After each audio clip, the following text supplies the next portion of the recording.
Muito bem, pessoal, vamos então ao nosso vídeo de explicação do gabarito deste nosso simulado, tá certo? Nosso primeiro simulado gratuito, espero que vocês tenham gostado. Gravamos aqui no período junino, ó, então em espírito aí junino, né? Ana Rie, olha a chuva, é mentira, estamos na seca. Vamos então começar, gente, o nosso simulado. Espero que vocês tenham entendido que muitas vezes tem aí um misto de regimento interno, lei orgânica, a lei complementar número 13 de 96, não deixem de saber essa lei, tá certo?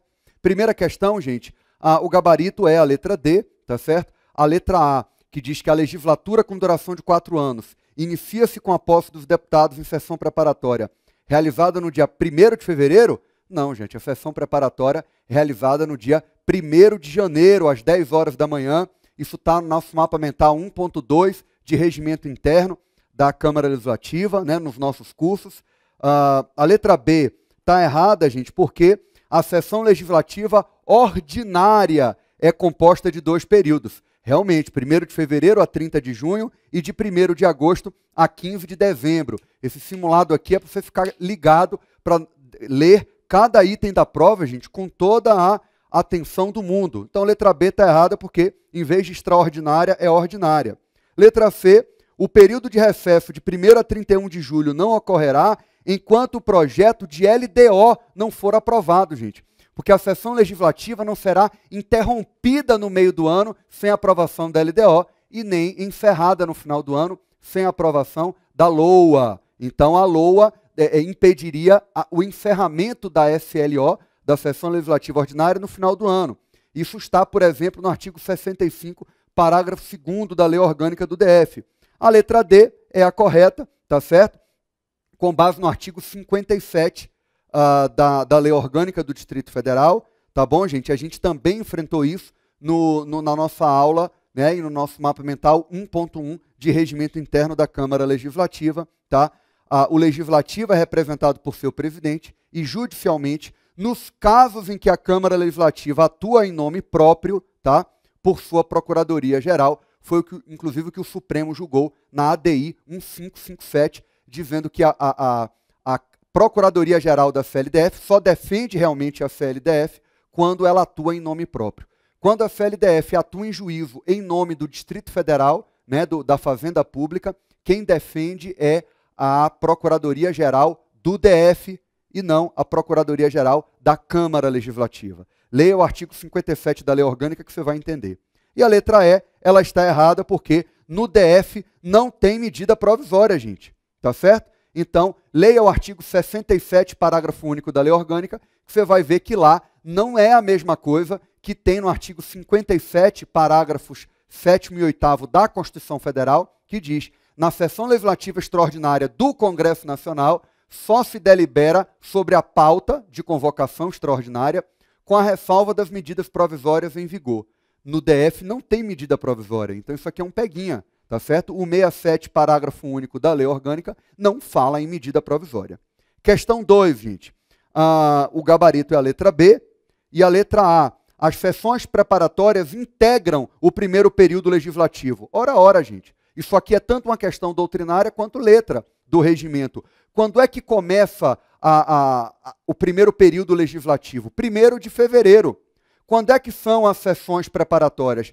1º de janeiro. Como é que a sessão preparatória integra a sessão legislativa ordinária? A sessão preparatória, gente, vem antes da sessão legislativa ordinária, seja a doutrina que diz isso, seja uma interpretação muito tranquila da literalidade da própria, por exemplo, dos artigos 5º do regimento interno e da própria lei orgânica como um todo e da Constituição Federal, que você vê que se trata de sessão legislativa e sessões preparatórias são tratadas de maneira autônoma. Mas o artigo 5º do regimento interno já dá uma boa resposta para essa letra A, que ela está errada. A letra B é a correta, né? Em 1º de janeiro do primeiro ano da legislatura, ocorrerão 2 sessões preparatórias. A primeira às 10 da manhã para a posse dos deputados distritais. A segunda às 3 da tarde para eleição e posse da mesa diretora.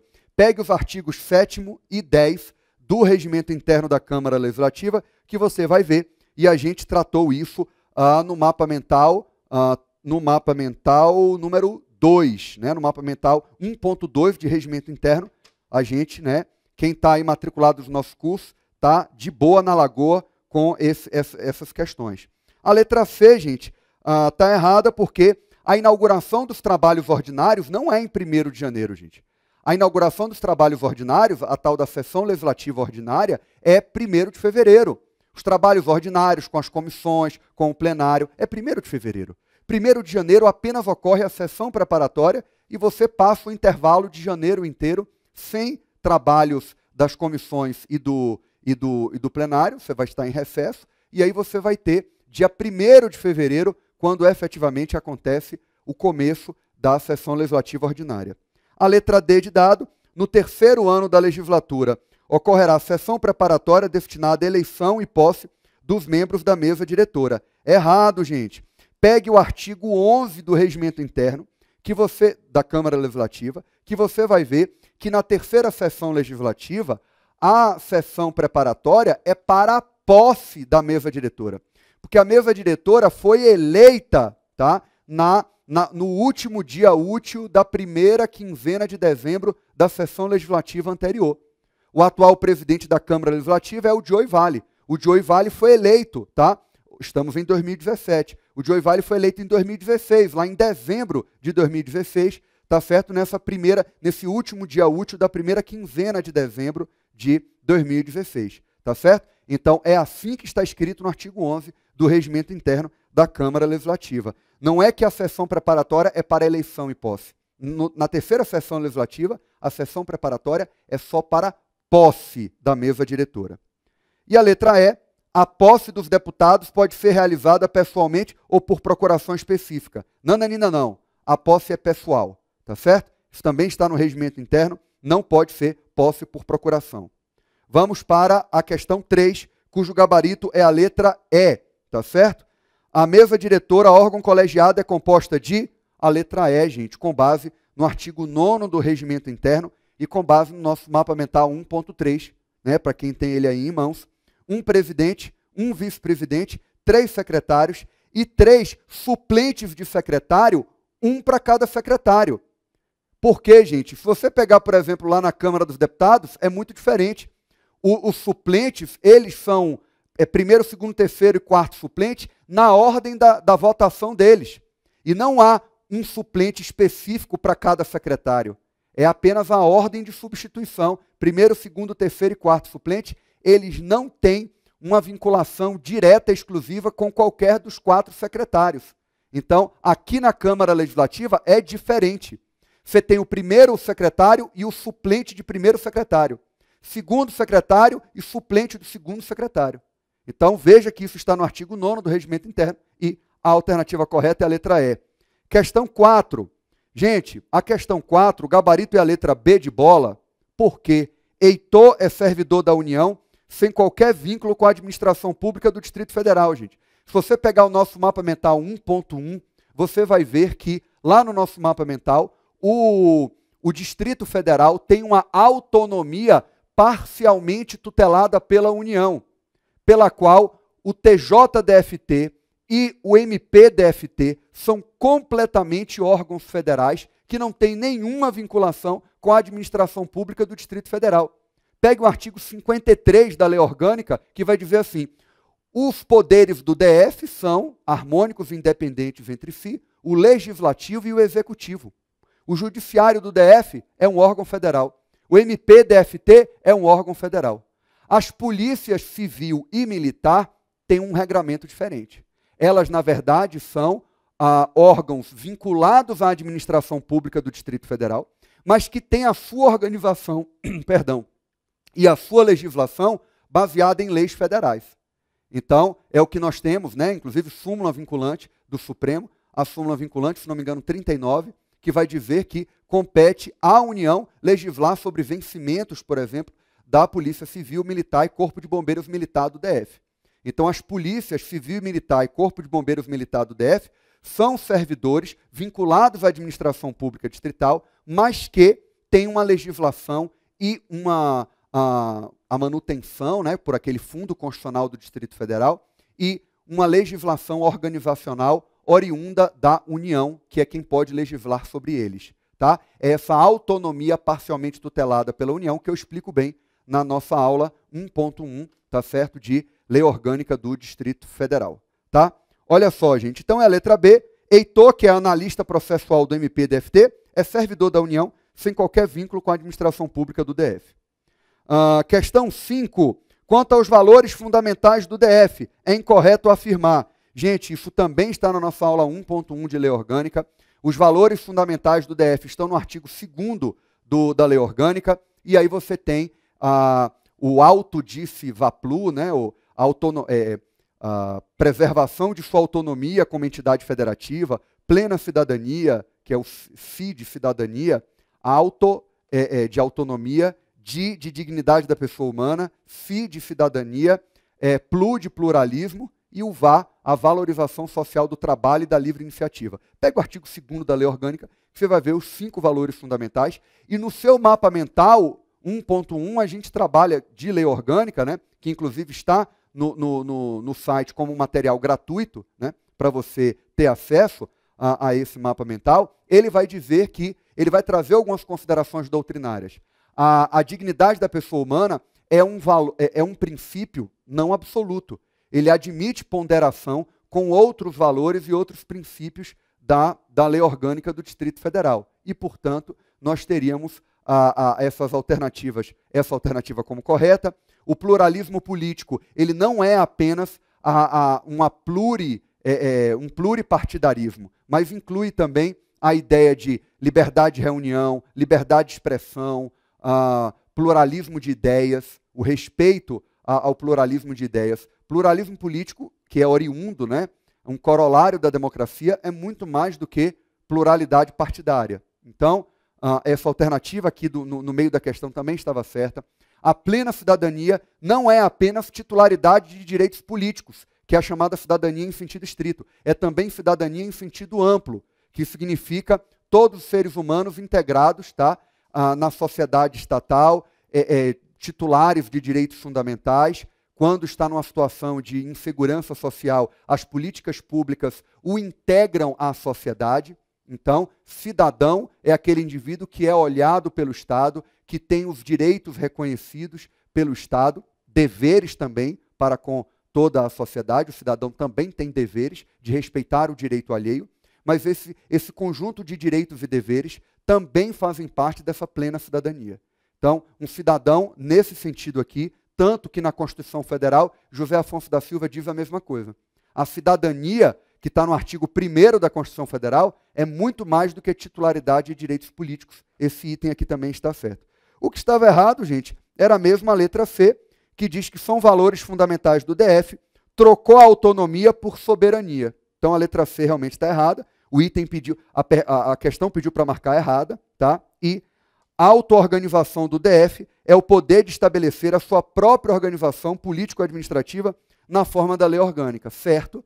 Porque quando você pega os livros doutrinários aí básicos, Alexandre de Moraes, José Afonso da Silva, quais são esses aspectos da autonomia federativa, gente? Você tem o aspecto do autogoverno ou da autonomia política, ter governantes próprios, eleger o seu governador, eleger os seus membros do legislativo, autonomia administrativa, que é ter a sua administração direta e indireta própria, o Distrito Federal tem sua própria administração, e a chamada autolegislação ou autonomia normativa, ter o seu ordenamento jurídico próprio, e isto também está associado à chamada auto-organização.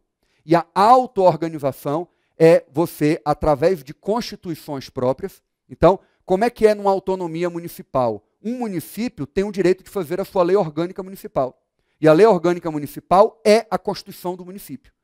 Aqui no Distrito Federal, a lei orgânica do Distrito Federal, que o nome é lei orgânica, semelhante ao município, mas que o Supremo já falou que, em essência, se equipara a uma Constituição estadual. A lei orgânica do DF é manifestação de um poder constituinte decorrente e que traz ali a organização política e administrativa fundamental do Distrito Federal. E as leis ordinárias distritais e leis complementares distritais são hierarquicamente inferiores à lei orgânica do Distrito Federal. Tá? Então, a letra E está corretíssima, a letra C mesmo que está errada. Questão 6, gente. Toda a questão 6 é baseada no artigo 16 da Lei Orgânica, tá? Que espelha o artigo 23 da Constituição Federal, e é um dos dispositivos do artigo 16 da Lei Orgânica que a gente tratou na aula número, deixa eu pescar aqui, na aula número 1.5 de Lei Orgânica do DF, pode pegar o seu mapa mental, né? Você matriculado no nosso curso, o mapa mental 1.5 de Lei Orgânica, que vai trazer, gente, as atribuições do Distrito Federal em comum com a União. E uma delas é fiscalizar, registrar as concessões de minérios e de recursos hídricos e minerais, a exploração aqui no Distrito Federal. Então, uma exploração de recursos minerais aqui no Distrito Federal seria registrada e fiscalizada tanto pela União quanto pelo Distrito Federal. E diante desta informação, a única alternativa correta é mesmo a letra C de casa, tá bom? Vamos para a questão 7. A questão 7 vai dizer assim: o governador encaminhou à Câmara projeto de lei de iniciativa privativa dele, do governador.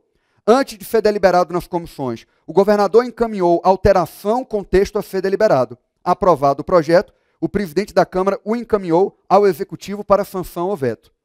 Considerando esse caso, assinale a alternativa correta. Letra A. Poderá o projeto, né, apresentado pelo governador, poderá ser emendado pelos deputados distritais durante sua tramitação, desde que as emendas não gerem aumento de despesa e observem a pertinência temática da matéria. Certíssimo. A questão 7, a letra A, que é a correta. Isso está no artigo 72 e no artigo 71, parágrafo 3º da Lei Orgânica, ambos da Lei Orgânica do Distrito Federal. Tá certo, gente? A emenda em projeto de iniciativa privativa do Executivo, a emenda parlamentar pode existir. Agora, essa emenda tem que respeitar a pertinência temática com o objeto principal e inicial do projeto do governador, e desde que não aumente a despesa originalmente prevista no projeto. Isso está no artigo 63 da Constituição Federal, está nesses artigos da Lei Orgânica. Letra B, deve tramitar conclusivamente. Errado. Na Câmara Legislativa, não tem a tramitação conclusiva que tem na Câmara dos Deputados, nem a tramitação terminativa que tem no Senado Federal, prevista no artigo 58, parágrafo 2º, inciso 1 da Constituição Federal.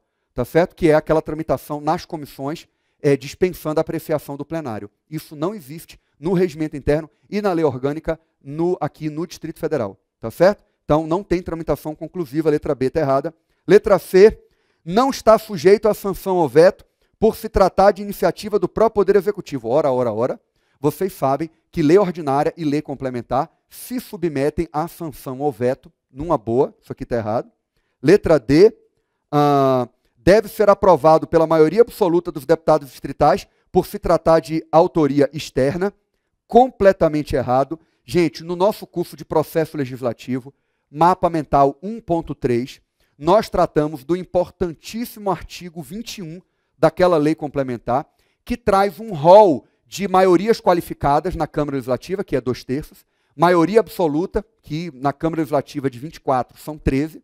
Então, quais são as matérias que submetem à maioria absoluta? Quais são as matérias que submetem a 2/3? Está nesse importante artigo 21 da Lei Complementar 13 de 96. Bom, o que eu quero dizer é que,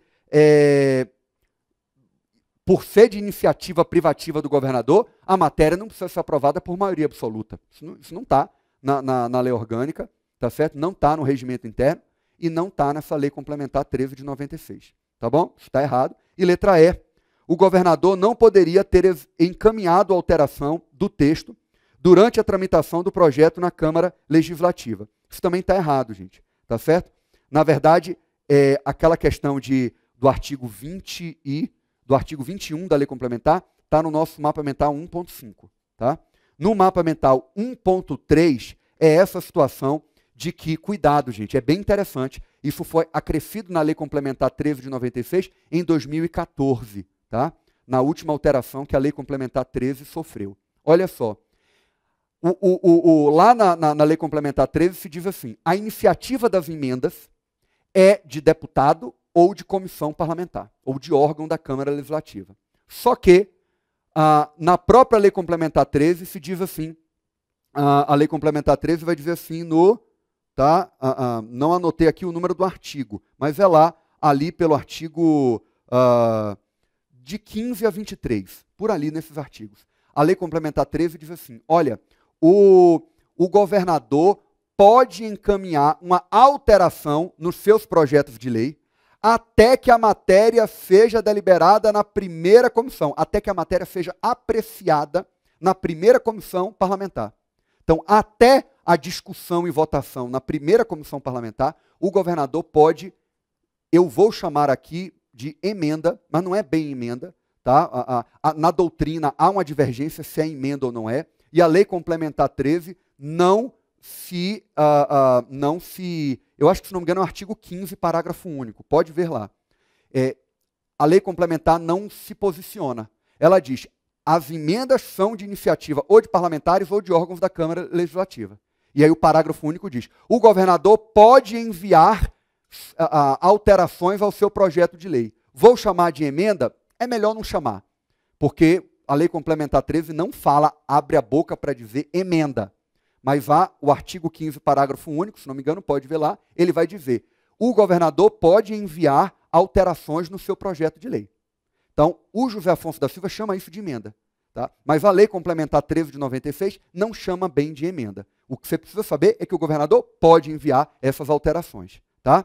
Então, fique muito atento a isso. É uma observação da doutrina muito legal que a Lei Complementar 13 do Distrito Federal absorveu. Questão 8, gente. Quanto ao processo legislativo na Câmara, assinale a opção correta. A opção correta é a letra D de dado. Tá? Os projetos de lei complementar devem ser aprovados, em todos os casos, por no mínimo metade mais um dos membros que compõem a CLDF. Que zorra de metade mais um é essa aqui, Léo? Também é aquele artigo 21, tá, da Lei Complementar 13 de 96, que diz o seguinte, na Câmara Legislativa, maioria absoluta é metade mais um. Ah, Léo, mas essa não é a forma correta de enunciar a maioria absoluta, porque metade mais um só funciona em número par. Então, quantos são os deputados distritais? 24. Divida eles por 2, dá 12. 12 mais 1, 13. A maioria absoluta na Câmara Legislativa foi enunciada na Lei Complementar 13 de 96 como metade mais 1.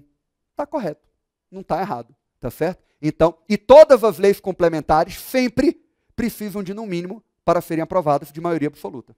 Senão, não é aprovada a lei complementar. Então, o item foi um item miserável, eu reconheço, mas o item está correto. Vamos para as erradas, tá?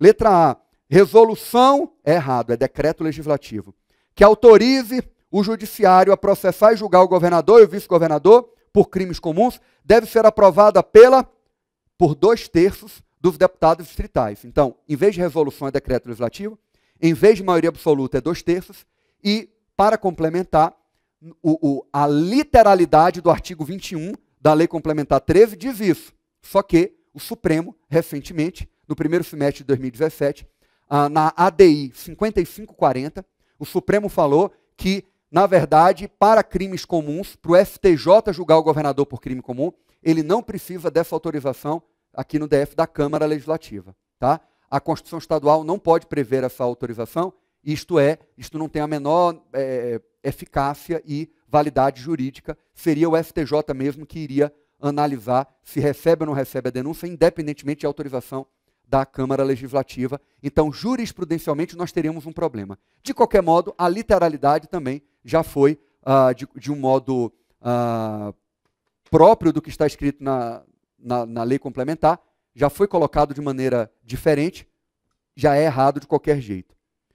Letra B de bola. Em uma votação, havendo o número de votos em branco superiores ao número de votos favoráveis, far-se-á nova deliberação. E persistindo a situação, será tido por prejudicado. Artigo 22 da Lei Complementar 13. É algo muito interessante. Se o número de abstenções e votos em branco for maior do que o número de aprovações, tá? Eu explico isso na nossa aula 1.4 de processo legislativo, está lá no mapa mental 1.4, que acontecendo isso, repete-se a votação.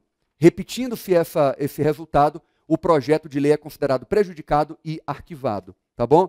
Na letra E, não sendo a iniciativa privativa exercida no prazo legal, a Câmara Legislativa poderá exercê-la. Que é isso? Isso não existe. Se não foi feita a iniciativa privativa, gente, não pode a Câmara Legislativa exercer a iniciativa legislativa privativa no lugar de quem não fez. Tá? Quando ela não é feita, a Câmara Legislativa pode enviar uma solicitação de informação ao governador. Pô, velho, e aí? Sacanagem. Mas não pode a Câmara Legislativa exercer. Tá? Questão 9, gente. A questão 9, o governador negou sanção à parte de alínea de projeto de lei complementar aprovado na CLDF, em que explicita em sua motivação a contrariedade do interesse público sem indicar data e hora de sua assinatura. Tá bom? Considerando o caso apresentado, marque a alternativa correta. A alternativa correta é a letra E.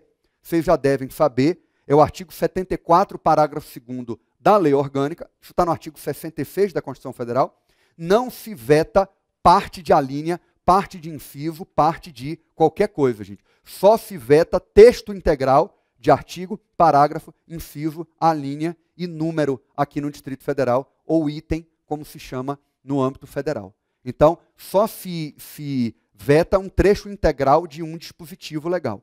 Agora, o que é que eu quero te dizer? Os outros estão errados, por quê? Letra A. O ato praticado pelo governador não está de acordo com a legislação, pois projeto de lei complementar não está sujeito à sanção. Está sujeito à sanção ou veto. Lei ordinária e lei complementar se submetem à sanção ou veto. B. O ato do governador não está de acordo com a legislação, tendo em vista que deveria ter explicitado as razões de ordem jurídica. Não. O veto pode ser ou por razões jurídicas, ou por razões políticas, ou por razões jurídicas e políticas. Mas o governador preferiu só razões políticas. Qual é o problema? Nenhum. Tá? Letra C. O ato não está de acordo com a legislação, pois deveria ter sido indicada a data e a hora, que é um requisito indispensável para avaliar a tempestividade do veto oposto. No nosso curso de processo legislativo, também da Lei Complementar 13 de 96, na aula de sanção ou veto, a gente também tratou desse tema, que a lei complementar diz que se não for dito o horário, computa-se 18 horas do veto. Se não for computado o dia do mês, considera-se o último dia do mês. Então, veja que a lei complementar 13 dá a solução para quando o veto não tem a data certinha e a hora. Porque o prazo de comunicação é de 48 horas à Câmara Legislativa, quando o veto é oposto. Então, saibam que a falta de horário, de hora e de data não torna o veto inexistente, nulo, inválido, nada disso. Tá? A Lei Complementar 1396 dá solução a isso, e isso está nos nossos mapas mentais lá, de processo legislativo, aquele mapa mental sobre sanção ao veto. O que mais? A letra D, o ato está inteiramente de acordo com a legislação? Não está, a gente já viu. Então é a letra E, o gabarito dessa questão 9, e a questão 10, o vice-presidente da Câmara promulgou o decreto legislativo que suspende as imunidades dos deputados distritais, diante de permissivo baseado na Constituição Federal e na Lei Orgânica. Diante dessa situação, marque a alternativa correta. A alternativa correta é a letra D de dado, isso está no artigo 53 da Constituição Federal, isso está no artigo 61, parágrafo 9º da Lei Orgânica do Distrito Federal, isso está no regimento interno da Câmara Legislativa, a gente estuda isso em diversos momentos, gente, dos nossos cursos. As imunidades dos deputados distritais não podem ser suspensas, salvo em situação de estado de sítio, não de estado de defesa, pelo voto de 2/3 dos deputados distritais, nos atos de casos praticados fora do recinto, que sejam incompatíveis com o estado de sítio. Haveria uma dúvida se é resolução ou decreto legislativo. Na Câmara dos Deputados, o regimento interno diz que é resolução. O regimento interno da Câmara Legislativa não diz se é decreto legislativo ou resolução. Eu fiz a questão dizendo que é decreto legislativo, porque ficaria mais bonitinha a questão. Mas eu acho que poderia ser resolução também, tá? Suspendendo essas imunidades. Pode ser os dois. Tá? Letra A. O decreto legislativo em questão submete-se à sanção ou veto? Não, gente. Decreto legislativo, nem resolução, se submete à sanção ou veto. B. O vice-presidente é a autoridade competente para promulgar decreto legislativo, caso o governador e o presidente da Câmara não o façam no prazo legal. Governador não pode promulgar decreto legislativo. Primeiro é o presidente da Câmara Legislativa, se ele não o fizer, o vice-presidente da Câmara Legislativa pode promulgar decreto legislativo. Tá? Isso está na nossa aula 1.6 de processo legislativo, quando a gente estuda a promulgação das leis do DF. Letra C, o vice-presidente em nenhuma hipótese pode promulgar decreto legislativo, está errado, ele pode. Isso está naquela aula que eu já falei aqui. A letra D é a correta e a letra E, promulgado o decreto legislativo, ele depende de publicação apenas no Diário da Câmara Legislativa. Não. No artigo 43 da Lei Complementar 13 de 96, tá? Isso é dito que o decreto legislativo, lei ordinária, lei complementar, emenda à lei orgânica, dependem de publicação no Diário Oficial do Distrito Federal.